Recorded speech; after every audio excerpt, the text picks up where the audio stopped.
Okay, this is going to be a kind of a collage.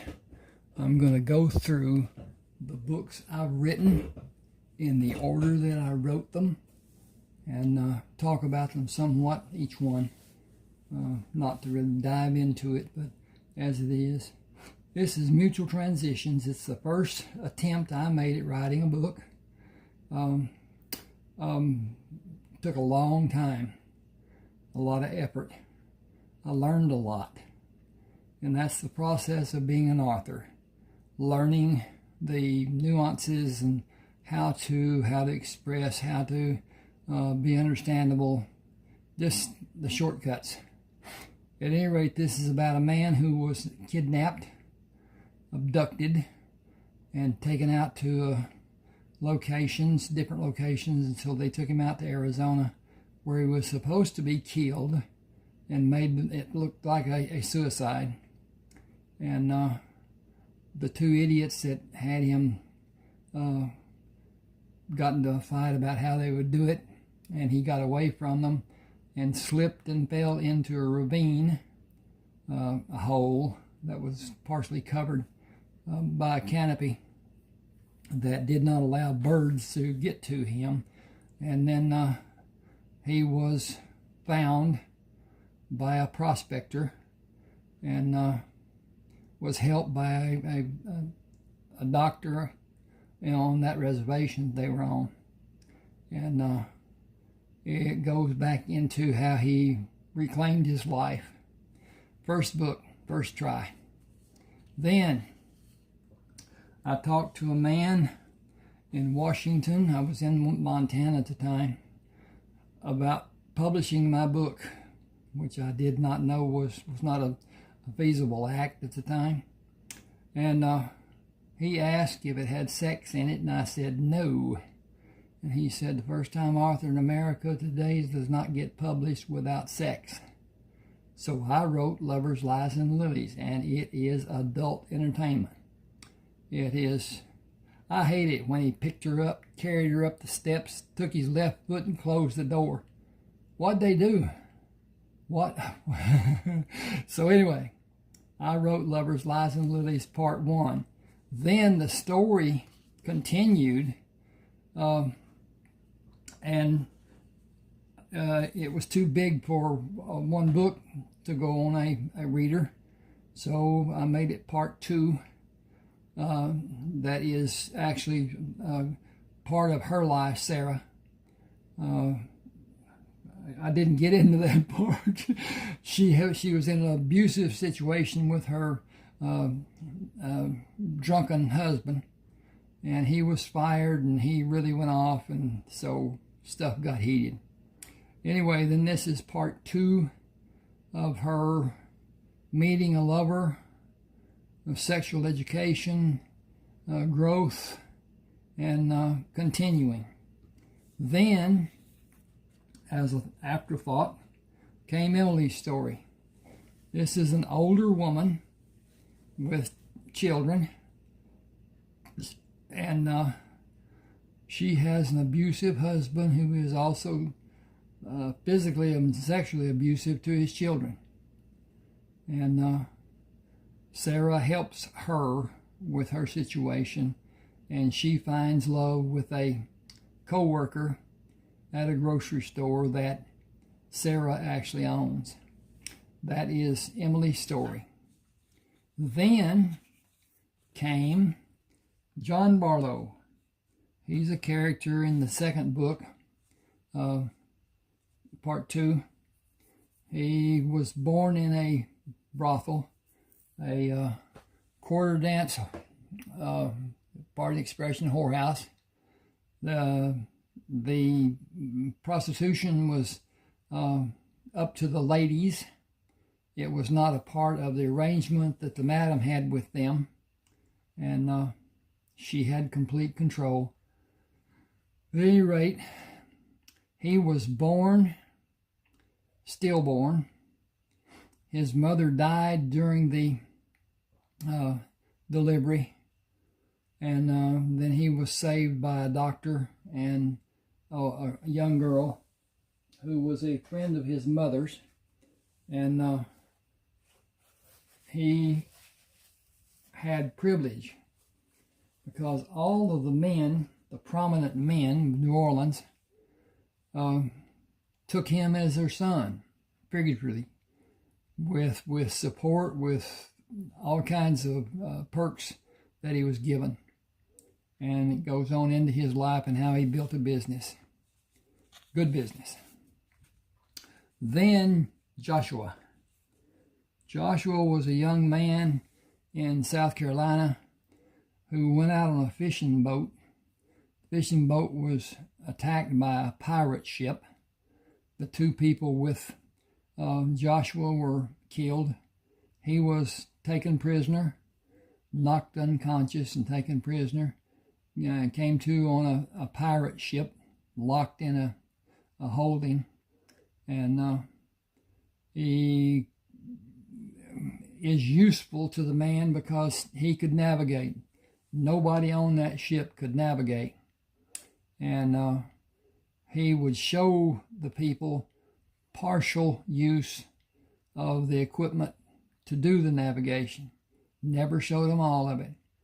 Winds up that he takes control of the ship by guiding it into a fray between the English and the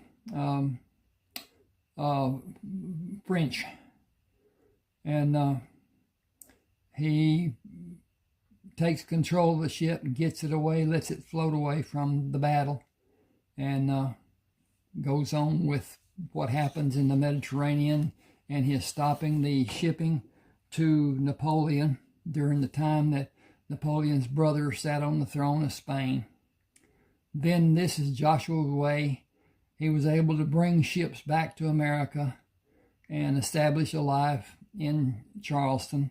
Then went out to his old home, found that people were living in his house, had built onto the house, and he allowed them to stay, and eventually married the daughter of those people, and had to move from Charleston, and went up to Charleston, Virginia, West Virginia. Anyway, Charleston and Virginia, and then he had to move again and went to the Indian Territory, which is part of Ohio, Indiana, and whatever, and then was told he could not be there because white people were not allowed to be on the reservation. That's what it was made the year before. He moves his family from there to Texas and establishes a life there. And Jewella Crossing is part of that life that he established in Texas. Goes on with what he did. The sons that he had, Sherman and Heath, he adopted Cullen Allen when Cullen's parents were killed. And goes on with their lives about how things were. Then, Summer Help Wanted. Somewhat autobiographical, not truly. And I should have said before, these are all fiction. Every work I've done is fiction. At any rate, this is a young man who is married to a woman who duped him into getting married, saying that she was pregnant, and she wasn't. And she's about to ruin him. He meets a beautiful woman out on a farm that his friend had before he died. And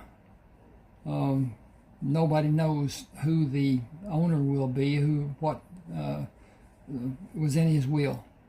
At any rate, he works with her for almost 2 years. And it talks about what happened during their lives and the tumultuousness of it all. And anyway, then Neighbors with Benefits. I was out in Arizona. I had a problem with a rotor cuff in my left arm, and I saw two women that on successive days, Monday, Tuesday, Wednesday, and Thursday, one of them would go, then the next day the other one would go, and so on, to a man's house across the street and down the way from where my mother lived. And I didn't think they were playing tiddlywinks, so I wrote Neighbors Benefits, and it was a good tale. He is a construction engineer, architect, designer, draftsman, and the women help him with his work. And one of the women is a stockholder in the company he is paid from. And so things get sticky with that's being done. At any rate, then Sexy Assassin is a follow-up to that situation with just her and him together. And she is an enforcer for the family. And her method of operation is a syringe filled with snake venom and deposited in an orifice in a man's body that no man would want to have happen to him. And then they attempt to get away from the family and hide. And it talks about how it is done, whatever. Then, Kinsman Tribe, Part 1. Another long book. This is two men, Cullen Allen and Kiowa Bennett, who meet and form a group to be better safe from where they had been before. They are all wanted men, all have posters on them as wanted dead or alive. And back then, people could do that. A very powerful man could accuse a man and have his likeness done and his name on a poster and offer a reward for him. They form and they do cattle herding. The spare cattle there in East Texas, and then Texas was covered with old cattle back in the day. And they didn't do anything much with longhorns. Young longhorns, yes, but not old, long longhorns. At any rate, then it goes into their lives, and they make a trip across northern Mexico to get into California, to circumvent the mountains and the deserts and whatever. They took hay and 2 wagons to feed the livestock, and had water and picked up water along the way, and got into California, and then went to the place that they were supposed to meet, Sherman and Heath. And after they met, goes on with their life and what they did. Then Buzzard Shields. His name was Morticius Alejandro Shields. His mother wanted him to have more, and so she named him with initials that were Mas. Mas in Spanish is more. Suppose, anyway, I won't go on that.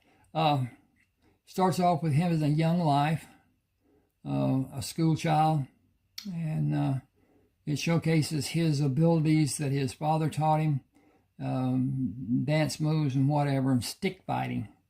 In the service, it's called pugil sticks, but in his case, it's not padded on the ends like those pugil sticks are. But at any rate, he works as a carpenter later in his life, and his father died. He got to be lead man for a fixture building company that built fixtures for grocery stores to showcase the food. And the owner of the company dies, and that dissolves his contract, and he quits, and the people with him to some degree quit, and he's building a dormitory style house to house girls who are going to Texas Tech. This is in Lubbock, Texas. And then he joins the Army Corps of Engineers, working on building barracks at a fort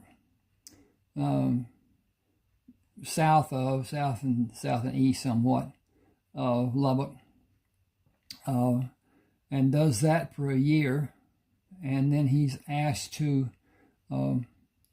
survey four-state area of Utah, Colorado, New Mexico, and Arizona.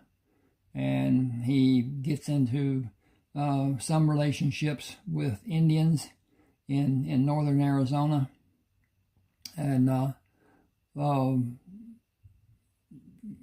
does well financially. Then he goes to California and is on his way to be with his nephew and his sister. His nephew is older than him, and it goes on with that. Then in the second part, he goes to Alaska. He and his nephew, he sent the nephew money to buy an airplane because the airplane he had was just going downhill to the point that it had to be replaced. So he sent him money to be able to buy the plane. His nephew was mining gold by himself, which is not a safe thing to do or a wise thing to do or whatever. But with that, he was able to garner enough money to repay Buzzard. Buzzard was a name that Alejandro took when a man he worked for in the House of Time, a watch repairing service, clocks too. But anyway, he adopted that name just as an out of hand, here it is, we'll do this. So anyway, he and Buzzard go together and mine in a different means than what had been done before, using a sluice and a water distribution, a catcher and distributor. And it grows to be where they actually need help. Buzzard, in the meantime, spots a bear, a prone bear, and there's a cub that's with the bear. There's a path of footprints around the bear, and it's Ruby. Ruby is an intricate part of the story. So anyway, along with that, he goes back to Arizona to help build a water transfer down from the mountains around the reservation to have water to grow food, and finds Wilson Kramer, not knowing it's Wilson Kramer, but a man with traumatic amnesia. And they live together for a while, and there's a explosion in the mine. Wilson is up at the house getting a new shovels, and Buzzard is in a storage building, and it is knocked flat, and he's under some walls and things that held up, that he was in between, such that it didn't actually knock him down. He just went down with it when it blew. And they both leave, both thinking the other's dead. And then that goes on with what happened, how it happened, and he goes back to Alaska. Then they start again. They have some help that finally turns into three brothers helping them, and they mine a lot of gold, millions of dollars worth, and they become two of the richest men in America, he and his nephew, and goes on with what they did with their stuff. Good story. Hurricane Bay. Clayton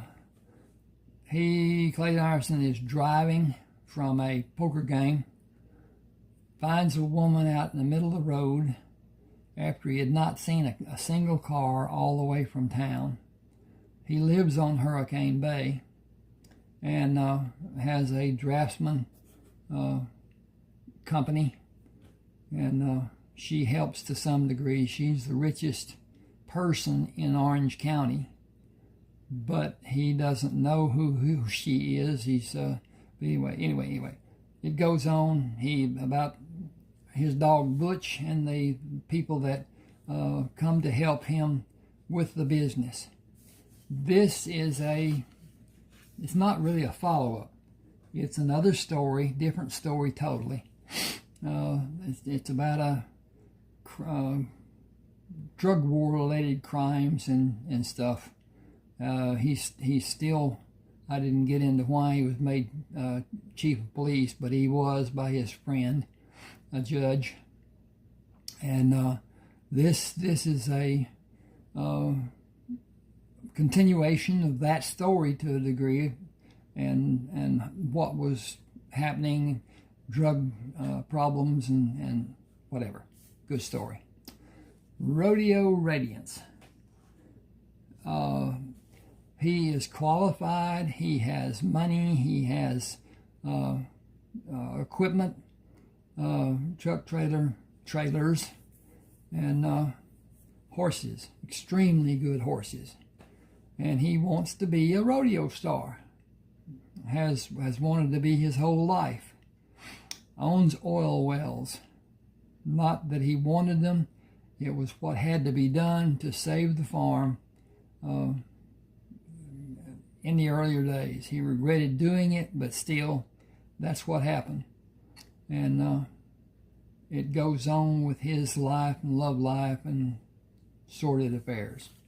And the same is true in Rodeo Reunion.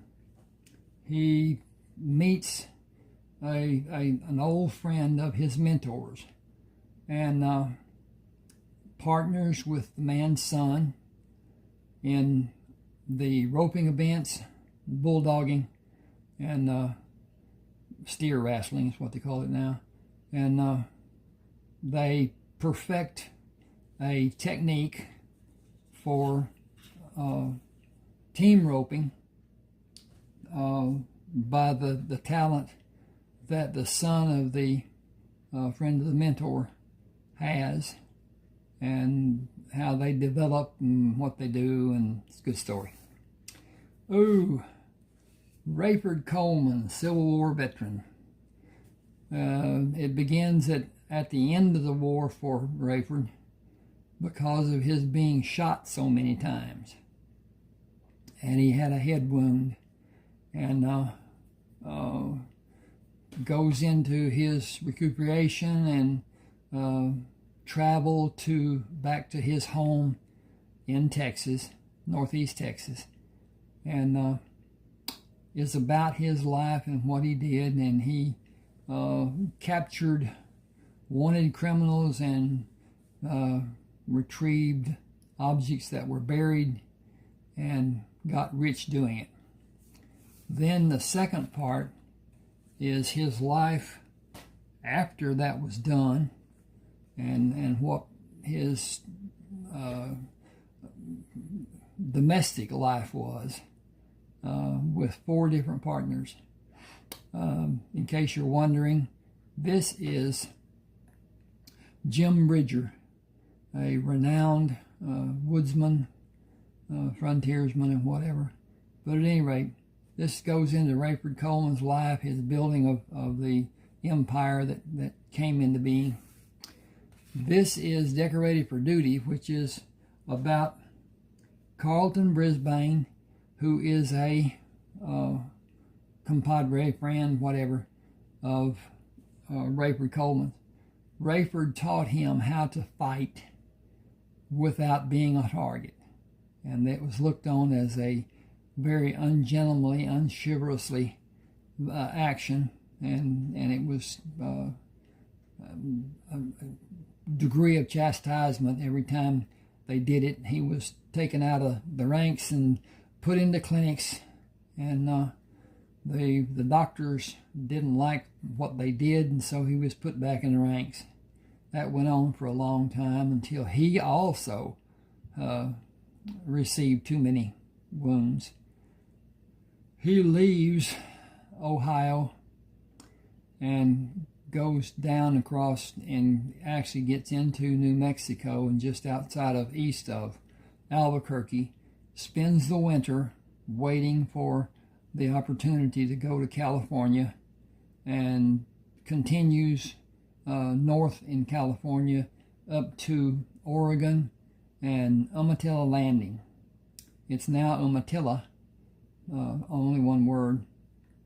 Anyway, it chronicles his life and his domestic life, and how he lived and what he did. Good story. All of my good stories. Never too late.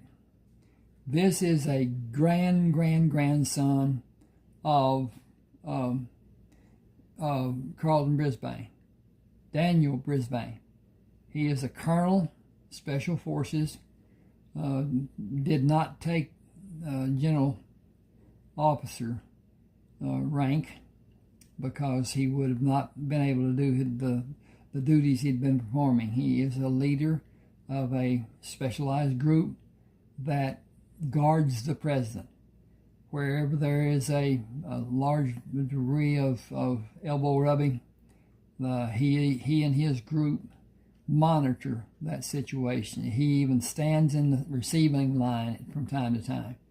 And he is sent to take 3 downed airmen, and his orders don't specify exactly, but it's more or less that he should take them out rather than let them be captured. And he finds out from talking to them what the problem was and how it was caused, and gets into some stuff. Then it goes on with his helping the president and what he does and so forth. It's a good story. Then Sherman. Sherman is the oldest son of Joshua Kramer. He, in this, takes a ship, position of first officer, and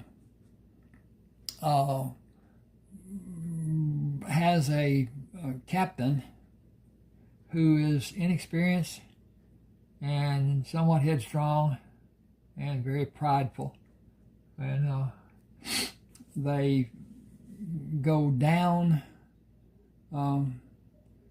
across, I'm about to sneeze, hope not, but anyway, maybe a blow. He takes the ship across the Gulf of Mexico, from Texas on to Alabama, and across to Tampa Bay, and down to Cuba, and loads the ship with coffee, then goes to Miami and takes part of the coffee load off, and picks up more cargo to go distribute up the coast of Florida and up to Charleston, South Carolina. There he replenishes the load with chemicals, and takes the chemicals and distributes them down the same passage he had done on the eastern side of Florida down to Cuba. Picks up another load of coffee all over that ship. They had it severely loaded, and sails to the northern edge of the Yucatan Peninsula, offloads part of the coffee, goes around the peninsula and unloads the rest of the coffee and picks up chemicals, and goes down to South America, and a man asks that he, Jack, and Heath come and visit him for one day, one night. And his mission is to get a manager, hoping to start with to have Sherman. Then with the size that the size that Heath has, he severely wants him. But they both dissent and tell them they have an educated man on the ship that could probably do the job and would want to do the job. They go back to the ship. He does what they suggest he does, and they are then dispatched with the chemicals that the man has the company, and up and down, up and down, up and down the eastern coast of South America.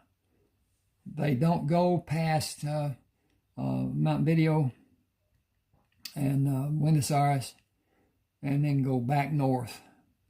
And they do that for several weeks until the crew is just sick of it. And they go back, they pick up the man, and they haul tail for what will eventually be Hawaii. 2 days out of Hawaii, 2 days coming out of Hawaii, they run into a hurricane. It is terrible. And then after the hurricane is finished, they are pirated. They're set adrift, and a ship that has no navigation on it, no navigator. And he takes over the ship and takes it to San Francisco and then across the bay to what will be their home base. That's Sherman. Heath. Sherman and Heath together go from California back to Texas. Heath takes a ship and takes the families that are there in Texas to California that are, what in the world? Wow, no com. Yahoo.co. At any rate, he takes different families of the members of the Kinsman tribe and takes them around the Horn, around through, and goes up to San Francisco and docks across the bay, and then it goes on from there. Okay, south of the river, a young Native American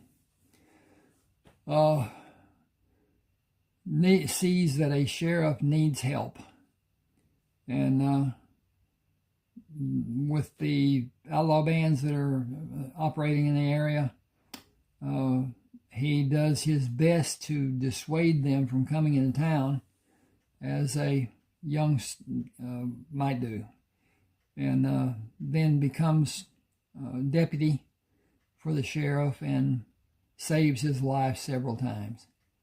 But the sheriff was he believed that everything could be handled without violence and whatever, which is not. Anyway.